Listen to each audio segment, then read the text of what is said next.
So our first speaker today is Dr. Ron Gunderson. I just learned this from reading your bio. I had no idea you were an interim dean. So I'm afraid that's right. So, yes. So if it doesn't work out well with me, we'll know where you can go to get some help. He's got a BA from Augustana College, and he also has his PhD in economics from the University of Nebraska. Technical support? Okay, this is technical. But anyway, Ron's going to speak to us and give us some clarity on what we might be seeing in the near future. Here we are again. They asked me back, and I'll see what I can do. This has been going on for far too long, but I still enjoy it, and I hope you do too. Clearly, as the dean said, we've spent a lot of money and listened to a lot of ads over the last year and a half, and we pretty much have the same players going forward for the next 2 years as we have for the last 2 years. And we spent a lot of money to do that. You probably ask, did we get our money's worth out of the last 2 years? And you probably think, well, no, maybe not. Because it seems like it was almost like a do-nothing Congress, and the President and Congress didn't get along, and things hadn't gone very well. But when you think about it, they really did something. They did something that'll happen by default. And of course, you'll hear a lot about it today. And of course, that's put in the legislation basically that'll kick in January if they don't address the issues related to the federal deficit. And known as the fiscal cliff, of course, we're going to see what might happen with that. But their legacy, largely, is going to lie in the fact that if they don't address it now, they already have addressed it by saying these are the things that are going to happen. That is, that there will be these cuts in expenditures, there will be these increases in taxes. And if that's what they want, that's what we're going to get. And if that's not what they want, then we'll get something else. But basically, I think that is the output of their last session. And we have to consider that now as we go forward. So we're probably all a little tired of looking at what's gone on with this election. So I want to start out by taking us back to a previous election, or at least to a previous Democratic convention in 1980. You might remember, some of you might remember anyway, this was the time when President Carter was running for re-election, but Senator Ted Kennedy from Massachusetts was opposing him in the primaries. And Kennedy was in the race up until the time of the convention. And it was only at the convention itself that he conceded and pulled out of the race. And he gave, again, one of those famous Kennedy speeches that was conciliatory and optimistic. And if you were alive to hear that, you might remember some of the words from his speech. And here they are. He said, for me, a few hours ago, this campaign came to an end. But for all those whose cares have been our concern, the work goes on, the cause endures, the hope still lives, and the dream shall never die. And if you heard that, those words are probably still with you today, right? And if you want to hear them, you can go online and you can hear him say it again and again, even though he's no longer with us. But he basically left us in 1980 with his optimistic beat that says, you know, the work goes on, right? The work goes on. What do we hear today? Well, when Congress left Washington last summer, they said their work was done. Right? Here's how it looks today. Our work is done. Right? A little different from what Kennedy was saying some 32 years ago. And we have to clean this up. I mean, we have to make some changes. So what happened? What has changed since then? Well, what I want to do is to suggest that we look at this for a few minutes, and I'm going to start out with a story that was in the newspaper about 20 years ago, written by E.J. Montini. Many of you know Montini. He's been a long-time columnist with the Arizona Republic. He writes a lot of political articles, but he also writes a lot of human interest articles. And this particular article that came out about 20 years ago, is an article about himself. And he is reflecting on something that happened 10 years previous to that. So we're looking at something, again, from the 1980s. And it's a story of a man who's sitting at his desk, staring at a picture on his bulletin board that's been there for several years. And he's looking at the picture. And the story is missing a little girl, gone forever. And the little girl is dressed in a pale pink jersey, corduroy pink trousers, and blue sneakers. And he sits there and he thinks about the past. The phone rings, the messages pile up, but he's really not checked into the office. He's just thinking about what happened that day. And that was a day when his little 3-year-old girl had been invited to a party for one of her friends. And he went with her. So they go to this party, and it's noisy and it's busy in this house. And the man walks across the room to find a place to sit. And the little girl follows him because she needs a few minutes to survey the chaos and think about it for a while before she joins in. And those of you that have perhaps had a small 3-year-old, it can be a little overwhelming to a little child when you walk into a busy situation. So he sat on the floor, he crossed his legs, and the little girl sort of backed into him and dropped into his lap. And he grasped her. Put his arms around her, held her tight, and she reached up and grabbed his forearm. And he whispered something into her ear. And it was at that time that this picture was taken. And it was a moment frozen in time. We're standing there holding the little girl. And then she got up and she joined the party. And they had a good time. They did what little kids do at the party. They sang songs, they had birthday cake, they opened presents. And then they went home. And nothing tragic happened. Simply, she grew up. The little girl grew up. And over the last 10 years that took place between that party and when he's sitting in the office, he's sitting there thinking about that day. The little girl in that picture has disappeared. She's no longer there.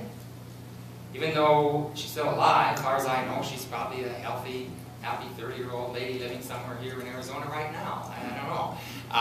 But nothing tragic happened, but something changed. The little girl grew up. And yet, this man, as a parent, and maybe many of you too, could sit there, close his eyes, cross his arms, and think back. And sometimes he feels as if he feels through the sleeves of his shirt the grasp of small hands. And it's kind of sad in some ways, but it's also rather a trick, perhaps, that time plays on parents when you can't bring things back.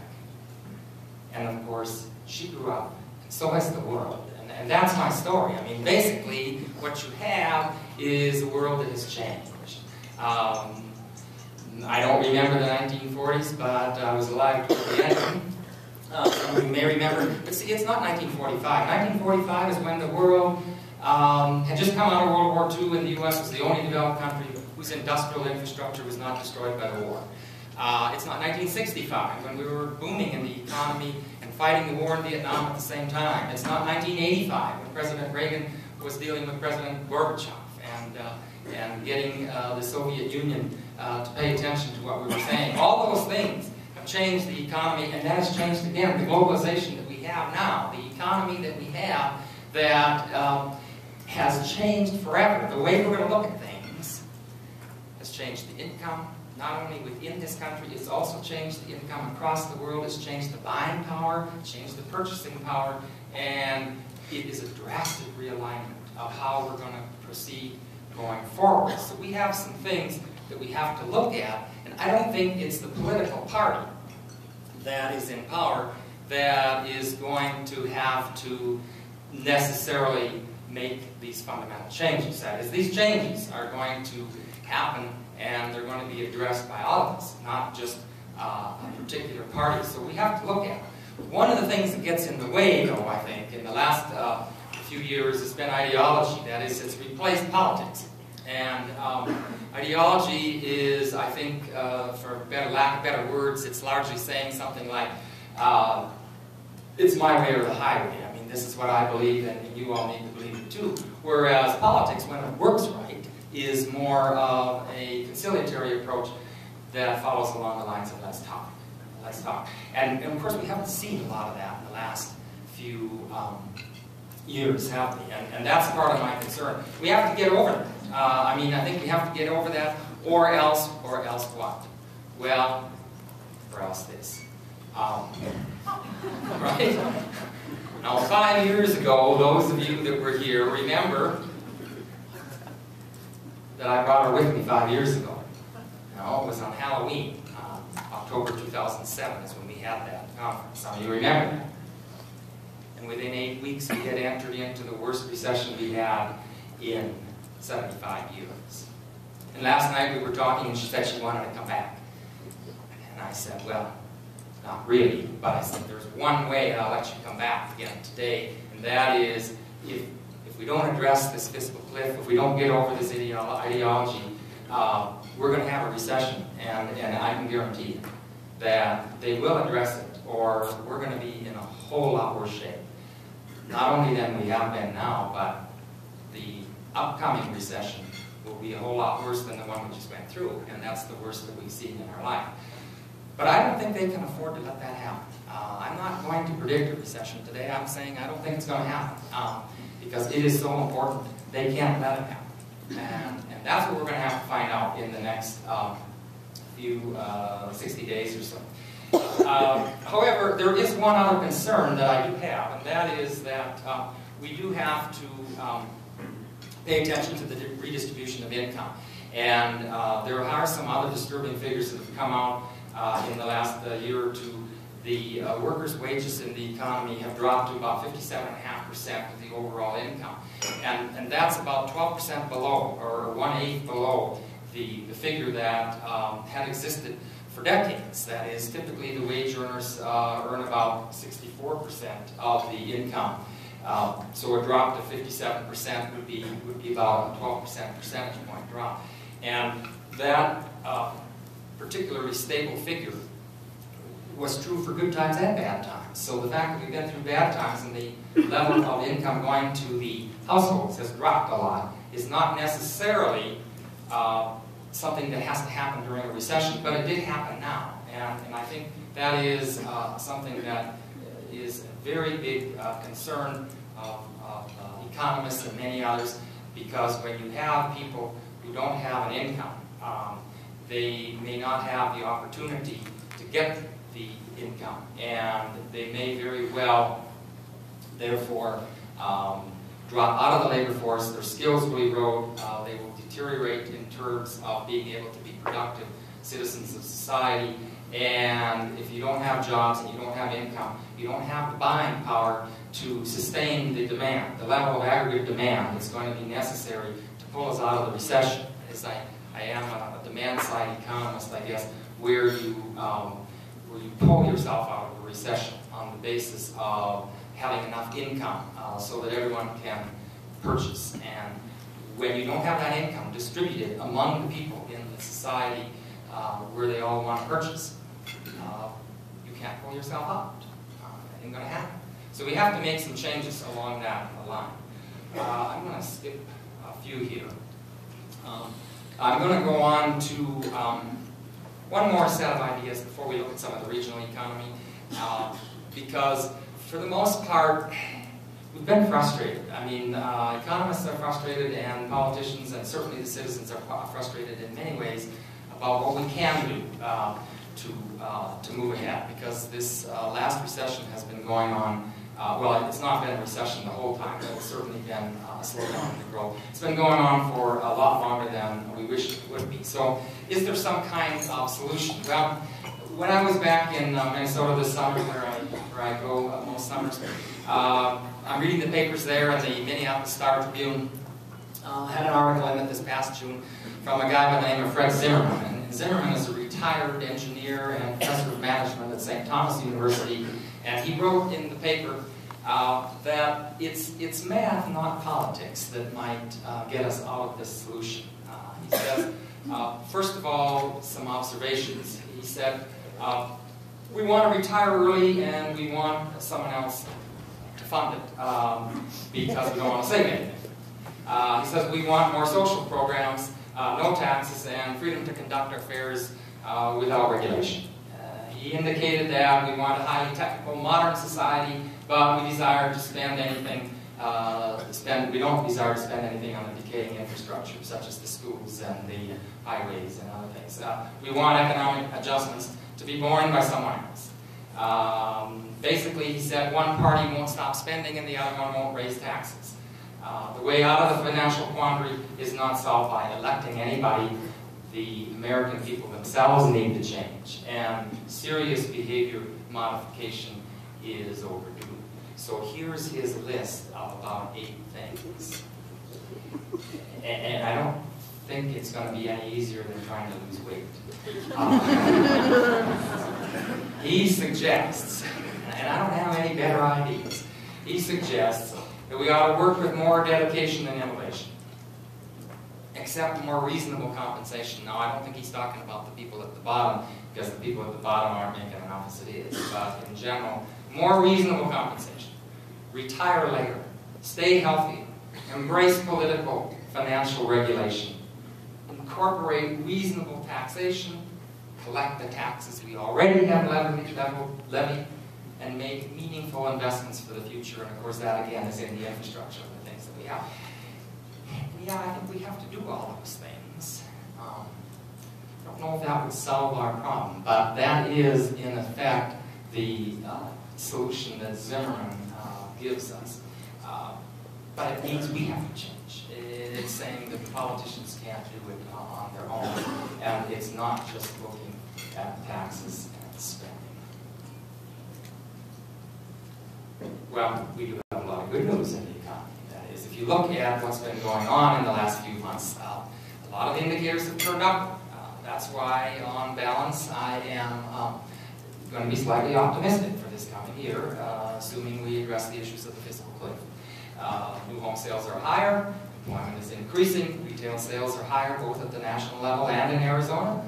Manufacturing is increasing, consumption spending has been construction spending has been improving. And consumer confidence is strong. In fact, the consumer confidence level which comes out from the conference board each month was very positive this last month. In October, that number was 72.2. That's an index number based on what we would say if it's 90, we've got a healthy economy, and if it's between 90 and 100, it's a growing economy. And it hasn't been over 90 since October of 2007. That is 5 years ago, since we really moved into the recession. But a year ago it was only about 41. 2 years ago it was 49. The numbers bounce up fairly quickly. Just a month or so ago it was just in the high 60s. I would expect in December it will drop again just because of some of the things that are going on here. So it's not going to go up without a break. But it's very, very much more positive than it was a year or 2 years ago. And if we can continue some of these trends that have been with us now since the trough of the recession back in early 2000 or mid 2009, we might be able to see a pretty good year in 2013, although below trend. That is, we're not going to be growing at what economists would feel a healthy economy would be growing, say, 3, 4, 5%. I mean, we may not grow much, if at all, in the first half of 2013. The last half might be a little bit better, but it'll be a slow growth year. But as I say, I think we'll avoid the recession. We'll avoid some of the big issues. If we can get around the fiscal cliff in January, they may just decide to do a few things and then defer some of the solutions till later. I suspect some of the other presenters will address that this morning. There is the uncertainty in the European economies that are nowhere near as healthy as we are. The high level of national debt does need to be looked at. There are negative impacts of long-term employment on people who have not been working for some time, and their erosion of skills and so forth. And we have the continuing instability in the Middle East, which is another wild card factor. So there's quite a few things to be concerned about, and you just hope the good outweighs the bad. So now what we have to do is we have to look at some of the regional trends. We have a number of pieces of data that I report each year. I'll start off today with the housing market, the real estate market.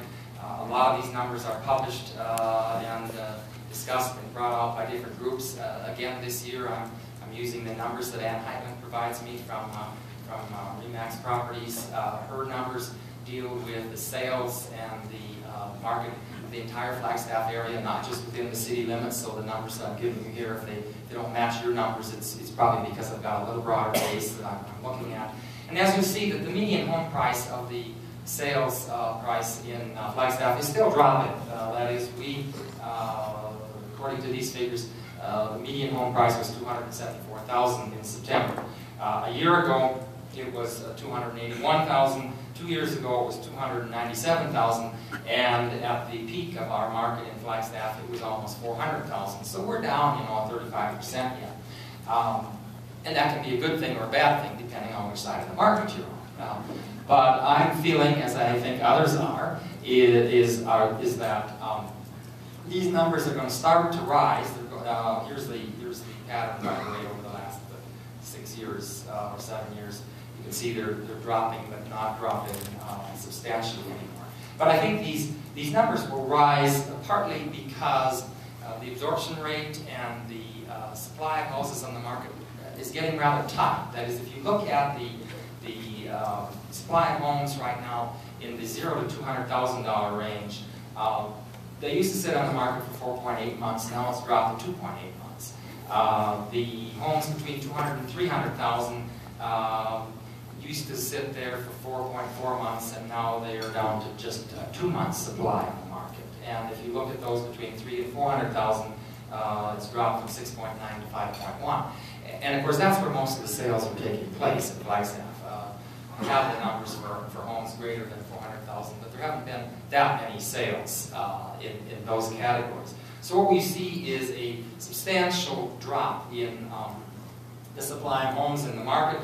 In fact, the numbers that I received also indicate that in September of this year, there was only 337 homes on the market, and a year ago there were 503. So the supply has been dropping. Now, the reason for that, of course, is if you're a homeowner and you know that the price has gone down and you can't get out of your home what you want, you're going to sit on it for a while, particularly if you think things are going to get better. And in our market, that is probably what people are thinking. That is that they are thinking that we're going to see some increases, so you're just going to wait a while. And the inventory will come back once the market improves a little bit. And what's going to happen then is, as the economy improves, the demand increases first, which pushes up the prices. The supply will then follow, which will then sort of even things out a little bit, and the price increase will be moderated. And then you just go forward, and whether the price goes up or the price goes down will probably depend upon the relative factors of the supply and the demand, and I suspect the demand side in a healthy economy wins out. That is, the prices will start to go up, and that's my forecast that in the next few months, in the next year or so, that we should see slightly higher prices in the market and better sales too. The single-family home sales, if you look back to 2006 on the next slide here, we sold almost 1,000 homes that year. It was 995. We dropped all the way down to about 560 in 2008. Last year we were at 660. This year I suspect we're going to surpass that, because the figures on the first row indicate 556 sales just through the first 9 months. Now, we may not see as many homes sold in the fall as we do, say, in the summer or in the spring, but we probably will be in the high 660s, I think, and that would be close to a 14% increase if that were to materialize. And I think there's a good chance that could happen, failing any other major issues. Single-family home permits for new homes, again, fairly optimistic.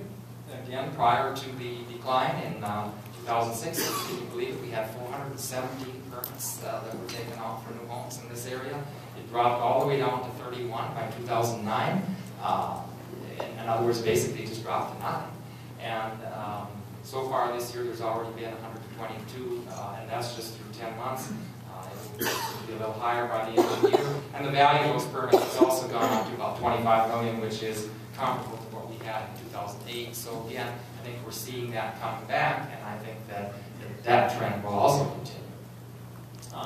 Now, part of the discussion in any community is how much does it cost to live there. And since housing is a major cost of living, a major component in the cost of living, we have to look at that as well. And I receive numbers each quarter from the Chamber of Commerce. They participate in a cost of living study that many metropolitan areas around the country participate in. And their index is, again, based on a national average of 100. So if your community has an index of 100, you're right at the national average. Flagstaff has always been above the national average, and that's largely a good thing. I think it's more expensive, but again, we get more for our money, too, I think, by living in Flagstaff. And I think I'd rather live in a community that has a higher than 100 average than a lower one. But our average for this last quarter is 112.7, which means we're about 12% more expensive than the rest of the country. 4 years ago, it was 118, and therefore we dropped by about 6 percentage points. If you look at the components of this index, you can see very clearly where that drop has been. It's been in the housing, right? That 4 years ago, our housing index was 162.7, meaning our cost of housing was about 63% higher than it was across the rest of the nation. Now that index has dropped to 142. It's still quite a bit more expensive to live here, but we're trending toward the average in that case, and that's probably a good thing. The rest of the numbers here you see haven't changed too much, and they hover fairly near the 100 level. If you compare Flagstaff with the other metro areas in the region that participate, you can see them here. Flagstaff, Scottsdale, Lake Havasu City, Yuma, Sierra Vista, Prescott, Tucson, and Phoenix. Those are the only ones that participate in this study, and we are the most expensive. Scottsdale is right behind us. Lake Havasu City is the only other one that's over 100 on the national average, and the rest of them are lower. And part of that is, of course, still due to the substantial drop in housing prices in the southern part of the state. So it kind of gives you an idea of where we are. And these numbers are available for all metro areas across the country. Okay, business activity. Again, I thank Randy Urchima and others from the city who work with me each year on providing some of the sales tax information that we have, and I think it's important for people here to know where we're going with respect to taxable sales in the city. We are, again, not real strong, but we're stronger than we have been, and I think we're looking better. The index, not an index here, but the numbers here refer to the actual taxable sales, the value of taxable sales in the fiscal year that ended in June 2012. These numbers are for the last year, it's the last fiscal year. Construction was down a little bit. That again is 2011 had a little bit of a upward blip in construction, so that figure might not look as bad as you might think. But the BBB, which is the bed, board, and booze, that's our proxy for tourism, right? That is, if you have a lot of tourism expenditures, you're going to see the hotels, the restaurants, and the bars start to improve, and that figure was up by 5.5% last year. The large retail, the big box stores, up 2.7%. The small retail, which is a lot of businesses in any community, of course, up 3.6%. Auto sales were leading the way, up about 13-14%. And overall, we were up 2.5% this last year.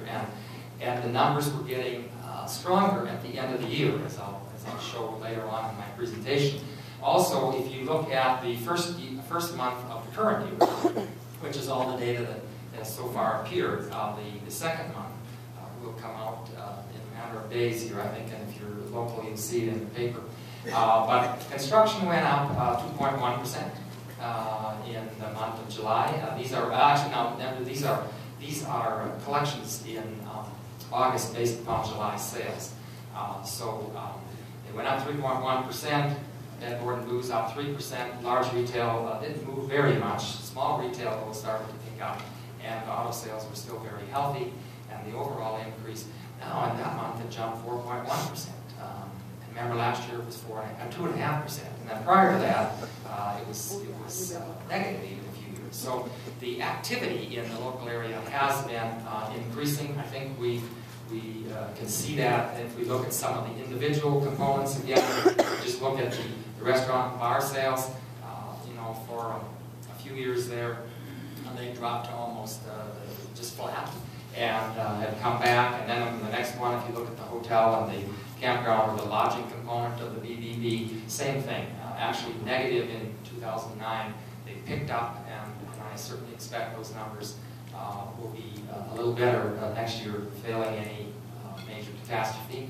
County hotel occupancy rates, again, I don't know if you can read those numbers. Coconino was the 5th one from the left. The first counties, though, Graham, Greeley, Gila and La Paz, they're very small counties, not too many hotels in some of those places, so just a few things can definitely impact those numbers. So the only county in the state really of any magnitude that was doing better than our county this last year was Yavapai, where Prescott Valley, Sedona, and Cottonwood reside. So we're doing pretty well. The rest of the state, those numbers are still off, and that can be due again to a number of things. The border counties are the ones at the very bottom there. Obviously, a number of things going on. But the county up here seems to be in a little better shape than some of the other counties in the state. Now, as Dean Light mentioned, NAU enrollment has gone up. You see my numbers vary substantially from his numbers. That's not because one of us is wrong. I'm looking here at just the numbers on the Flagstaff campus. That we have become a statewide university, and the 26,002 students that we do have are scattered around the state, but 18,292 of those are right here in Flagstaff. So what we see is about another 8,000 around the state, in many communities where some of you might be from. And they're there, you know, participating, getting the same education that you do on the mountain campus. But for our purposes here, I focus on the local students because that's the ones that are making the impact in the local economy. And as you can see, over the last 6 years, since 2007, we've increased students in Flagstaff by 4,300, or about it's gone up by about a third. So if you're near the campus, in fact, if you're on the campus between classes, you can see all of them at the same time. Sure. It's changed a little bit. If you haven't been on the campus lately, bus service and the student traffic, and not driving traffic, but it's walking, it's bicycles, and it's bus traffic. And it's very different from what it was not just 36 years ago when I showed up here as a little kid, but it's pretty amazing. So these students have a big impact.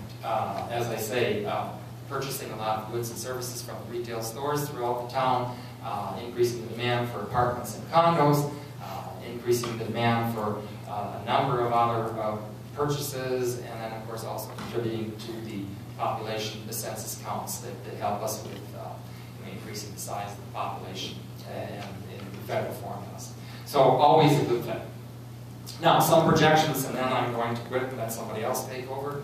Holiday shopping in 2012. I know in some years in the past I've been accused of spoiling Christmas, and I'm not sure that I can be that pessimistic this year. Again, it probably won't be a great year, but I do think that the numbers will be a little better than in the past. Again, I'm just kind of leaning a little bit on the optimistic side. If we have a lot of bad weather, if we do have issues, you know, we could have some setbacks, but I think it's going to be a little better, and partly because the unemployment rate has been going down and the consumer confidence is going up. And I feel that's probably a good sign. I feel that the tax revenues for next year also will be a little bit better. Again, as I mentioned, the increase in 2012 was, through fiscal year was 2.5%, but last June that rate was actually going up by 7.9%, and then in July it was 4.1%, and I'll be anxious to see now what comes out in August here in a couple days. Auto industry will probably lead, small retail will probably be good, but I suspect all the other components will also be positive.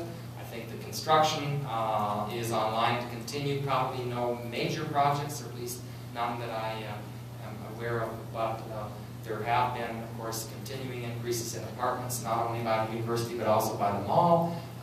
There's some new activity just down the road here on Milton. There is activity along 4th Street, and there's a number of other projects of different sizes in different parts of the city. And then NAU will probably pick up with some more things. So there's likely to be at least not a pause in construction, but continued health. I suspect, as I mentioned earlier, that the real estate market will strengthen. Sales will go up, prices may go up slightly. I think the tourism is the one that has the biggest question mark.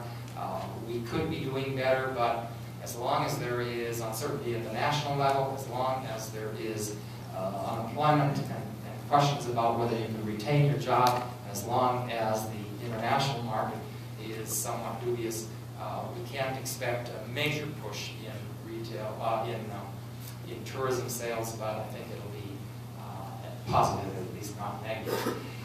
Retail itself, generally, it will be somewhat dampened by the fact that the national economy isn't going to grow a whole lot, at least for another 6-8 months. But in general, if we avoid the fiscal cliff, I think we're going to see increases that are going to be in the 4, 5, 6, 7% for a lot of businesses in the retail area. For 2013 and beyond, I suspect, barring any problems, as I've mentioned many times before, we'll see a stronger economy. We're not going to get the national boost, so it'll be dampened a little bit. I think we also have to look at the Arizona Blue Chip Consensus, which Arizona State University puts out, but Dennis and Elliot and I all participate and provide numbers to that consensus each month. We're looking at personal income, we're looking at retail sales, and we're looking at employment levels increasing at rates in 2013 that were higher than in 2012, so I think we're on board that those are going to be a little bit better. And that, in the long term, then also provides for incentives for people to move here. If people move here, migration increases again. We're pretty much stopped a few years ago. That will also improve the outlook for construction, which is one of the major movers in the Arizona economy. I believe I said enough. Thank you very much.